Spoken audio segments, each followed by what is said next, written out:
In studio, we have an entrepreneur from the Ventre Network. His name is Wayne, and he will be giving us tips and tricks on entrepreneurship. Welcome to the show, Wayne. Thank you, Puno.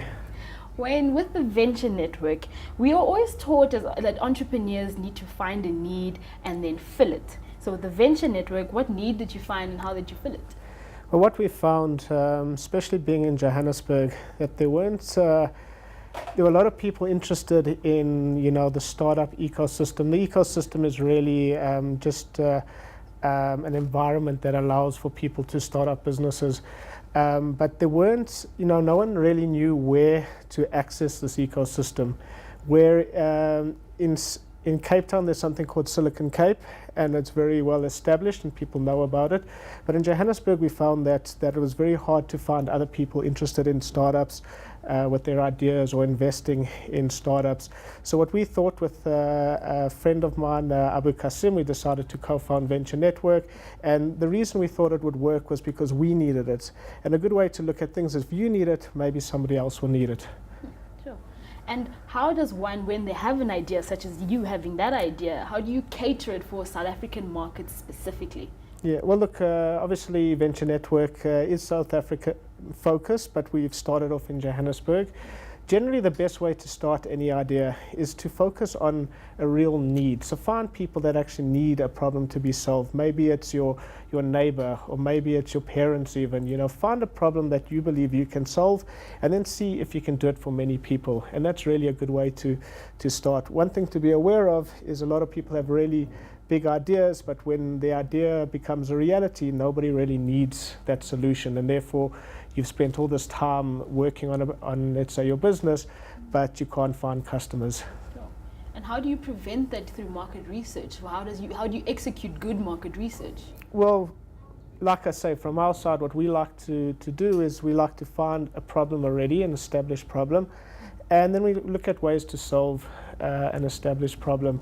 A good way to sort of test to see if people will buy the solution or use the solution is to get them on board. So you know what, I'll give you a free trial. You let me, you give me feedback on either that service, or I'll give you a discounted rate, or but you try.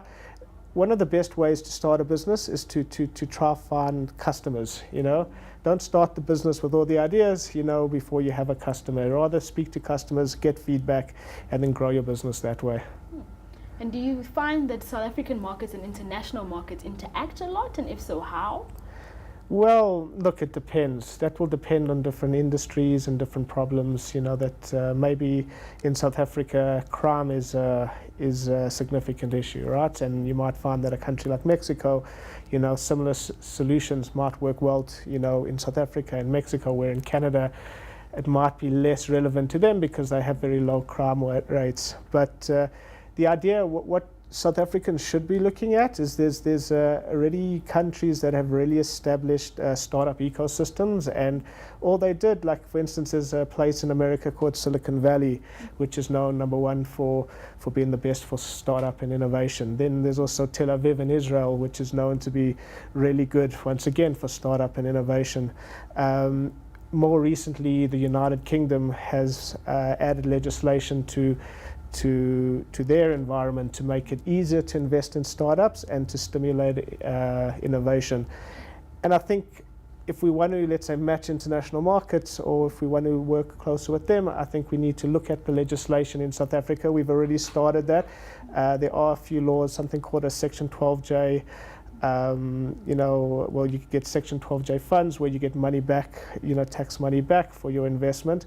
But I think if we want to work closer with, let's say, international territories, then we would need to look at our legislation and look at ways of collaborating with them. Sure. And it seems like you need to know a lot about the context, the legislation, the different types of markets. Do you need to have a business degree in order to do this? Definitely not. The best way, there's nothing more valuable than experience. And the best way to get experience is go out today, go add value to somebody's life, or go solve a problem for somebody and grow from there. The business degrees and all these extra things that you can get at university, they definitely do help. But if you build an established business, then you will be able to hire those people and you won't need to necessarily have them yourself. They definitely are positive. You do want to keep on learning throughout your life, but you don't necessarily need a degree to do business. Thank you so much, Wayne, for joining us. Thanks for having me. That was Wayne from the Venture Network on The Big Interview.